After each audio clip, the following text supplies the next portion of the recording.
Hi guys, Ted Elsner, Sacramento Historical Fencing Academy. So today we're going to continue on with our discussion of the rules of the Rostock, and specifically we're going to be looking at the second rule of the diagram and how it is going to pertain to our fencing. Before we get started, if you haven't already, do me a favor and hit that like button, maybe subscribe to us, follow us on Facebook, and let's get going. So the second rule of the Rostock is a rather short one, but one that is still rather important, just like all of them. With only a handful of rules, each of them needs to carry its own weight. It's going to give us advice specifically on what is to occur when we come into a bind with our opponent and how we should immediately react. It's got implications for timing as well as things such as, Bliben, remaining, and then actions, vor, knock, indes, that kind of thing. But let's take a look at what the rule itself says. The second rule of the diagram. As soon as you cross into a bind with your weapons, then you should cut with inward winding, doubling through the face and towards the arm. You should try to regain the bind quickly. So this second rule, as you can see, is really encouraging us that when we come into a bind, we want to have our plan ready to act. And that's going to be either by trying to double our strike back through their face, which could fall under either Meyer's Dopplierin style or the earlier RDL style doubling that occurs through the face. Meyer has that as well as an action that comes out of a play in the Rose in the 1570. We could also do it with inward windings. We could do it with attacks to the arms, is really what Meyer is looking at there. Regardless, what he wants us to do immediately afterwards, if we've left the bind, is reseek it. So let's take a look at that really quick and see what it looks like, right? So I have my friend set up here to kind of provide a target for me to work with, and I'm going to strike into the bind, and in the moment of the binding, I want to redouble my attack. Now, that doubling, depending on where the bind occurs, if I have bound at a slightly longer range, maybe as I strike in, as I wind inwards and I double down and strike with a short edge strike targeting the arm, that could be a possibility that I want to have happen. Maybe I'm striking in to the bind, right, and going up and winding at the face and striking there. We could even find ourselves doing Meyer's Windhau, where we've struck into the bind, gained it, and then as we step off and strike through their face. But very important, we want to always come right back to that bind again, whatever we're going to do. So if I struck in and struck through, as soon as I've made contact, I want to refine the bind so that my opponent isn't left with the opportunity to strike me with an afterblow. So strike in, maybe I'm going to need to wrench. Perhaps I find myself in a situation where I've ended up in an underbind situation. So from there, a winding to my inside to gain control of their sword and winding up and then striking the thrust may be better. And in this case, we're finding the same rule that applied previously, right? The first rule of the diagram, which was that we want to reseek those same openings, those same bands of the diagram, whether it's that outer circle, right, that we have, or that inner circle. That's going to be where we want the binds to end up so that we have space in between to work. Now, one of the keys that makes this kind of thing work, right, is Bliben and Fuhlen. And for Bliben, all right, guys, let's talk for a second about Bliben. This is a misunderstood concept that comes up, and we spend a lot of time on it in Sacramento, making sure that our students really understand what we're talking about. When we say remaining, in that moment when the swords touch and you remain, right, that doesn't actually mean to stop, but rather in the instant that it occurs, to linger for the barest moment and then act accordingly. And this is kind of confusing when we're talking about it in terms of fencing. So let's put it in something that may be more familiar to a lot of you.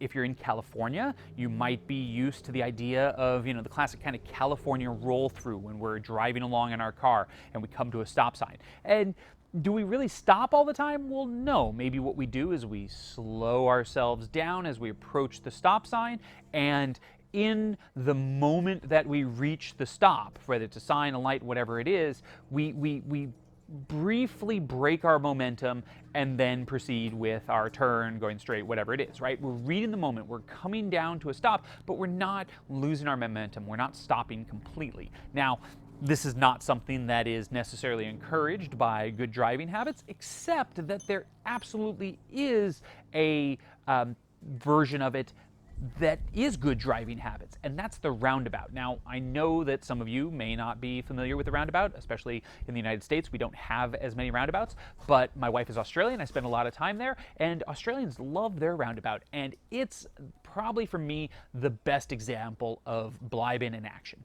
You're coming up to this intersection, and as you reach the intersection, you need to slow and observe what's going on. Is there a car already in the intersection that is going to take away your right of way? That car then has the VOR. You need to stop, let it pass, deal with it, and then move on accordingly. Conversely, maybe as you come into the intersection, there is no car that's already present or that you're going to crash into, and so rather than stopping and getting rear-ended by the guy behind you, you proceed into the roundabout as appropriate and then go from there. So we have to read in the moment. Am I in the VOR? Am I in the knock? Is there an opportunity indes, right, to act? Maybe I can get going before that other person gets in there. Indes is dangerous, right? If we think we can make it and steal the VOR from them, maybe we can, maybe we can't. Now, similarly, often we will be in the VOR and we might see somebody trying to steal it from us. We need to be prepared for that, and possibly we have to stop as well. So when we talk about Bliben, think about it in those same terms. Think about how you might have to stop for just a moment or linger to really understand, what the person is doing. But it doesn't mean to lose your momentum, and it doesn't mean to completely stop all action. That's bad. Let's get back to it. Right, so that's a really important point. And Bliben then is tied hand in hand with fueling.